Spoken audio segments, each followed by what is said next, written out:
नमस्कार दोस्तों, दिल से ऑन वर्ड्स में आप सभी का स्वागत है। प्रस्तुत है मेरी स्वरचित एवं प्रकाशित रचना प्रतिक्रिया। कहानी पसंद आने पर लाइक, शेयर एंड सब्सक्राइब करना ना भूलें। धन्यवाद। उम्र के 45 साल भी पूरे नहीं हुए थे कि मैं बीपी शुगर की दया दृष्टि का पात्र बन गया। लाख काबू पाने की कोशिश करता हूँ, मगर ब्याता बीवी की तरह ये मेरा साथ छोड़ने को तैयार ही नहीं। उस पर लोगों की नसीहतें और परहेज, डॉक्टर की दवाइयाँ, इन सब ने मिलकर मुझे ज़्यादा बीमार बना दिया। पत्नी एक आदर्श ब्याता का फर्ज निभाती, उन सब नसीहतों का पालन करती, बल्कि मुझसे जबरन पालन करवाती।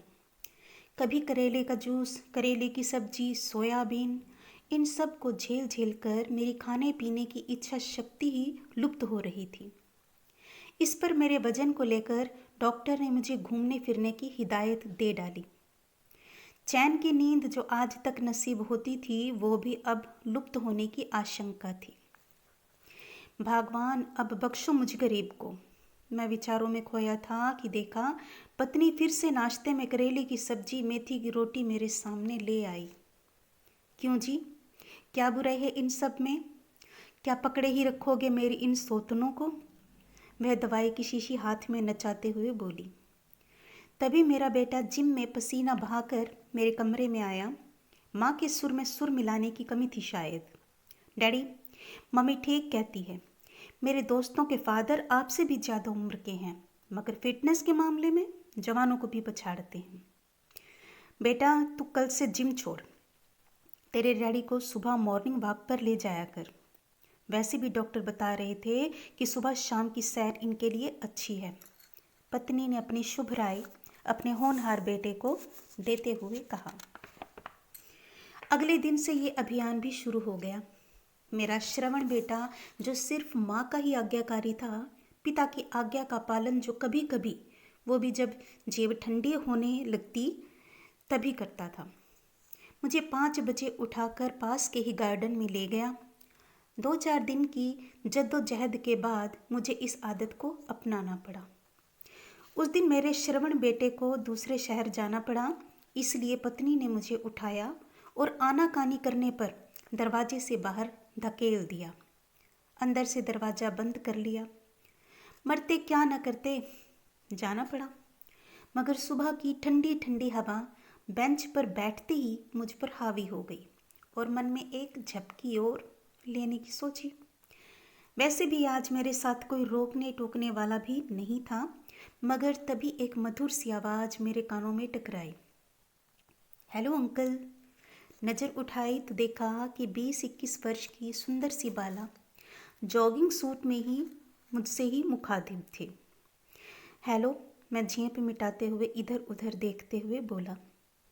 इससे पहले मैंने उसे यहाँ नहीं देखा था, फिर वो मुझे नज़र ही नहीं आई थी, कम ऑन अंकल। वो हाथ का इशारा करते हुए आगे बढ़ गई और साथ ही मुझे मुड़ मुड़ कर देखती रही, उठने का इशारा करती रही। मैं शर्म से पानी पानी हो रहा था। आलस्य ने आज मेरी चुगली कर दी थी। मैं झेंप मिटाने के लिए वहीं खड़ा बंदर की तरह उछल कूद करता रहा। आगे बढ़ने की हिम्मत जुटा ही ना सका। अगले दिन फिर वही रूटीन। वो मुझे आज भी वहीं मिली। दौड़ते दौड़ते वो मेरे पास आकर रुक गई। हाय अंकल, वह मेरे साथ साथ तेज कदमों से चलती हुई बोली। साथ ही बातों का सिलसिला भी चलता रहा, मगर मुझे उसका बार बार अंकल कहना अखरता रहा। बाय द वे, मुझे रजत शर्मा कहते हैं, मैंने उसके बाद बीच में काटते हुए कहा। आप चाहें तो मुझे रजत या फिर शर्मा जी कह सकती हैं। वो मेरी इस बात पर मुस्कुरा। अगले दिन मैं मेरे बेटे से पहले ही उठकर तैयार हो गया। शाम को मैंने बालों को डाई किया था। अपने आप को बार बार आईने में देखा, अपनी छोटी छोटी कमियों को दूर किया। जैसे मूंछ में सफ़ेद 2-4 बाल ना दिखें, और ऐसी ही छोटी छोटी कई कमियां।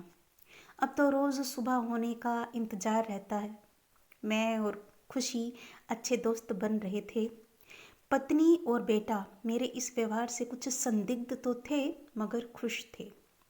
1 महीने में ही मेरा पेट दिखना बंद हो गया और शरीर में नई जान आ गई थी। शुगर और बीपी भी नॉर्मल हो गए थे।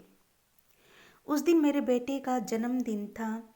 उसके सभी दोस्त आ गए थे। मैंने भी सोचा कि बेटे को मुंह तोड़ जवाब दूं, उसे और उसकी माँ को खुशी से मिलवाऊं। उस दिन बड़े जोर शोर से औरों की फिटनेस का बखान गा रहे थे ना, उन्हें भी तो पता चले मेरी मार्केट वैल्यू। और उस समय उनकी प्रतिक्रिया देखकर मैं भी खुश होना चाहता था, मगर खुशी उस दिन सुबह गार्डन में दिखी ही नहीं। उसका फ़ोन नंबर लेने के बारे में कभी सोचा ही नहीं था, मगर आज ये बात मुझे अपनी बेवकूफ़ी लगी। उदास मन से घर गया। ऑफिस में भी काम में मन नहीं लगा। शाम को सभी पार्टी की तैयारी में व्यस्त थे। तभी हेलो शर्मा जी सुनकर मैं पीछे पलटा। सामने खुशी मुस्कुरा रही थी। तभी मेरा बेटा खुशी के पीछे आ खड़ा हुआ। डैड, ये है खुशी, माय फ्रेंड। और दोनों ही एक दूसरे की ओर देख मुस्कुरा दिए। अब मेरी प्रतिक्रिया देखने लायक थी।